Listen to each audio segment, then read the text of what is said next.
Hi viewers, welcome to PAVI'S GALATTA kitchen. இன்றைக்கி நம்ம பார்க்க போகிற ரெசிபி எல்லாத்துக்கும் ரொம்ப பிடிச்ச பேல் பூரியும் மசாலா பூரியும். ரெண்டுக்கும் இன்க்ரீடியன்ஸும் சேம், ப்ரொசீஜரும் சேம், பட் ப்ரெசன்டேஷன் மட்டும்தான் டிஃப்ரெண்ட் ஆக போகுது. அதுவும் நம்ம ஹெல்த்தியாக செய்ய போகிறோம். எப்படி செய்கிறதுன்னு பார்க்கலாமா? ஒரு கப் கோதுமை மாவு எடுத்துக்கோங்க, 3 ஸ்பூன் ரவை, அது கூட தண்ணி கொஞ்சம் ஊற்றி ஒரு 10 நிமிஷம்லேருந்து 15 நிமிஷம் வரைக்கும் ஊற வச்சுக்கோங்க.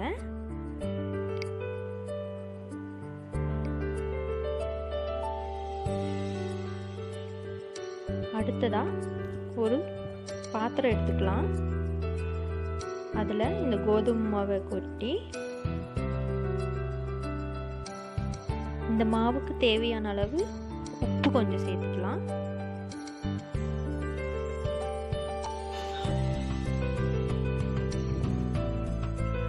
½ டீஸ்பூன் பேக்கிங் சோடா ஆட் பண்ணிக்கோங்க.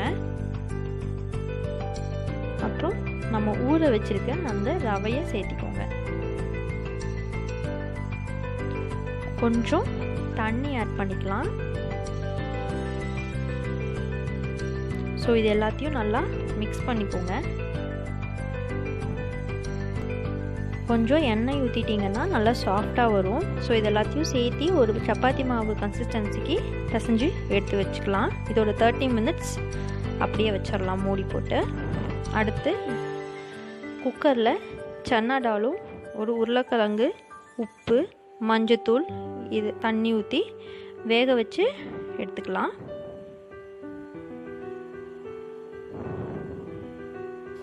பாருங்கள், ½ அன் ஹவர் கழிச்சு மாவு எவ்வளோ சாஃப்டாக இருக்குன்னு. நம்ம கோதுமை மாவு தான் பண்ண போகிறோம். கடையில் பார்த்திங்கன்னா மைதா மாவில் பண்ணுவாங்க, அது ரொம்பவே கெடுதல். நம்ம இன்றைக்கி கோதுமை மாவு வச்சு இது பண்ண போகிறோம். ஸோ ஆஸ் யூஸ்வல் சப்பாத்திக்கு பண்ணுற மாதிரியே வச்சு வச்சுக்கோங்க. அதில் ஏதாவது ஒரு மவுல் வச்சு ரவுண்டாக கட் பண்ணி எடுத்துக்கலாம்.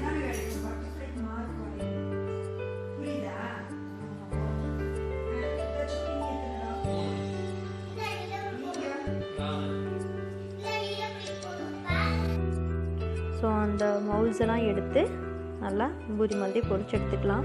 நல்லா கிறிஸ்பியாக வருங்க. நீங்கள் சந்தேகமே பட வேண்டாம். பாருங்கள் எப்படி பொல்லி வருதுன்னு. நம்ம மைதா மாவில் பூரி எப்படி மொறுமொறுன்னு இருக்குமோ அதே மாதிரி நல்லாவே மொறுமொறுன்னு இருக்கும். ஸோ நீங்கள் மைதா மாவை விட்டுட்டு கோதுமை மாவுலேயே செஞ்சு பாருங்கள். டெஃபினட்டாக டிஷ் சூப்பராக இருக்கும்.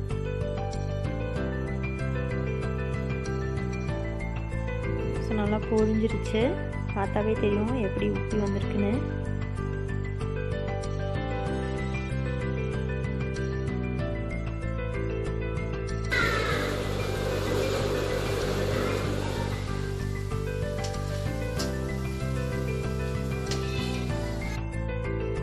பொன்னிறமாக ஆனதுக்கப்புறம் இதை நம்ம எடுத்துடலாம்.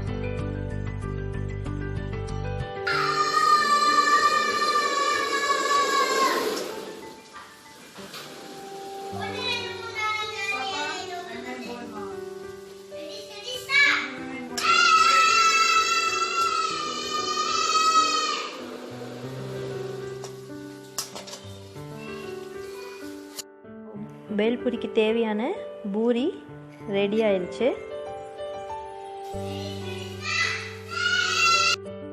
வேக வச்ச சன்னா டாலியும் உருளைக்கிழங்கையும் நல்லா மசிச்சு விட்டுக்கோங்க.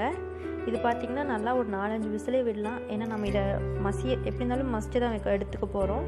அதனால் எந்த அளவுக்கு அது வேகுதோ அந்தளவுக்கு நமக்கு நல்லா ஈஸியாக இருக்கும் மசிக்கிறதுக்கு. ஸோ மசிச்சு எடுத்து வச்சுக்கலாம். ஒரு பேன் எடுத்துக்கோங்க, எண்ணெய் ஊற்றுங்க. அதில் பட்டை,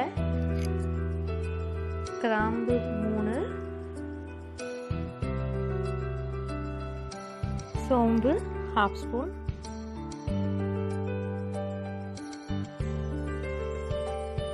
அப்புறம் வெங்காயம் 2 வெங்காயம் எடுத்துக்கோங்க. வெங்காயம் வதங்குற அளவு உப்பு போட்டு நல்லா வதக்கிக்கோங்க. வதங்கினதுக்கப்புறம் இஞ்சி, பூண்டு இதையும் நல்லா போட்டுக்கோங்க. நான் 10 பல் பூண்டு போட்டிருக்கேன், 2 இன்ச் இஞ்சி போட்டிருக்கேன். ஸோ இது நான் மஸ்ட் எடுத்து வச்சுருக்கிறது. இது வணங்கினதுக்கப்புறம் தக்காளி ஆட் பண்ணிக்கோங்க. கொஞ்சம் உப்பு போட்டுக்கலாம் சீக்கிரம் வணங்குறதுக்கு. ஸோ இதெல்லாம் நல்லா வணக்கி விடுங்க. நல்லா வணங்கணும், இதுலேயே அது குக் ஆகணும்.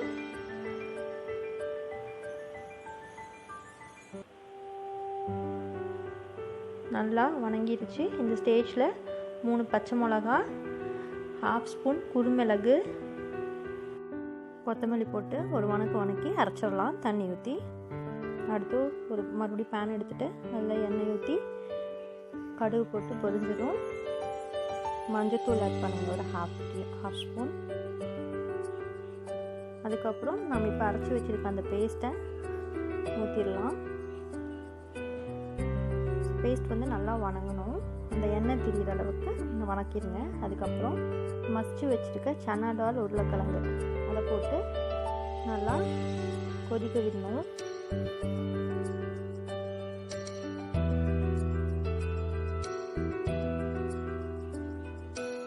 தண்ணி கொஞ்சம் ஊற்றிக்கலாம். ஏன்னா இந்த டிஷ்ஷுக்கு பார்த்திங்கன்னா கொஞ்சம் நல்லா தண்ணி மாதிரி இருக்கணும். அப்போ தான் வந்து இந்த மசாலா நல்லாயிருக்கும் கொதிக்கூட பண்ணும்போது. கொஞ்சம் கார்னிஷிங்க்கு கரம் மசாலா ஒரு 1/2 ஸ்பூன் போட்டுக்கலாம்.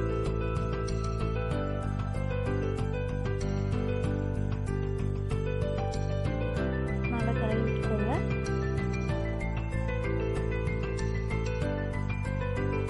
கொஞ்சம் உப்பு போட்டுக்கோங்க.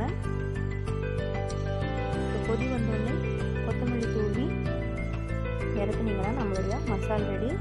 பேல் பூரி செய்கிறதுக்கு ஒரு பவுலில் பொரி எடுத்துக்கோங்க. நம்ம செஞ்சு வச்சுருக்க மசாலா எடுத்து அதில் ஊற்றி நல்லா பரட்டுங்க. ஆக்சுவலாக நான் கொஞ்சம் கெட்டியாக பண்ணியிருக்கேன் மசாலா, ஏன்னா எனக்கு அப்படி தான் பிடிக்கும். பட் தனியாக வச்சுட்டிங்கன்னா தான் அந்த கன்சிஸ்டன்சி உங்களுக்கு கிடைக்கும், பர்ஃபெக்ட் கன்சிஸ்டன்சி. ஓகேங்களா? ஸோ நல்லா போட்டு கிளறிட்டேன்.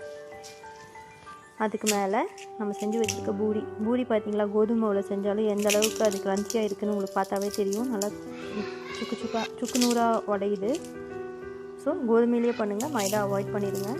பொடிச்சு விட்டுட்டு அதுக்கு மேலே மறுபடியும் ஒரு 2 கரண்டி மசாலா அதில் ஊற்றிக்கோங்க. அதுக்கு மேலே கார்னிஷிங்க்கு நறுக்கி வச்ச வெங்காயம், துருவிய கேரட் மேலே போட்டால் நம்மளுடைய யம்மியான பேல் பூரி ரெடி. மசாலா பூரி செய்யறதுக்கு ஒரு பிளேட்டில் 4 இல்லை 5 பூரி எவ்வளோ வேணுமோ அதை எடுத்துக்கோங்க. அதை நடுவில் உடச்சி விட்டுட்டு அதுக்கு மேலே மசாலா ஃபுல்லாக ஊற்றணுங்க. நல்லா அந்த பூரி அளவுக்கு ஊற்றிக்கோங்க. அதுக்கு மேலே ஃபைனல் கார்னிஷிங்க்கு நறுக்கின வெங்காயம், துருவிய கேரட் போட்டிங்கன்னா நம்மளுடைய சூப்பரான மசாலா பூரி ரெடி.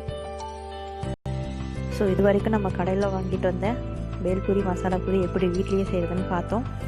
செஞ்சு சாப்பிட்டு பாருங்கள், கண்டிப்பாக உங்களுக்கு பிடிக்கும். சப்ஸ்கிரைப் பண்ணாதவங்க பவிஸ் கலாட்டா கிச்சனை சப்ஸ்கிரைப் பண்ணுங்கள். பிடிச்சிருந்தா லைக் பண்ணுங்கள், ஷேர் பண்ணுங்கள். நாளைக்கு மறுபடியும் இன்னொரு ரெசிபியோட உங்களை மீட் பண்ணுறேன். தேங்க்ஸ் ஃபார் வாட்சிங் பவிஸ் கலாட்டா கிச்சன்.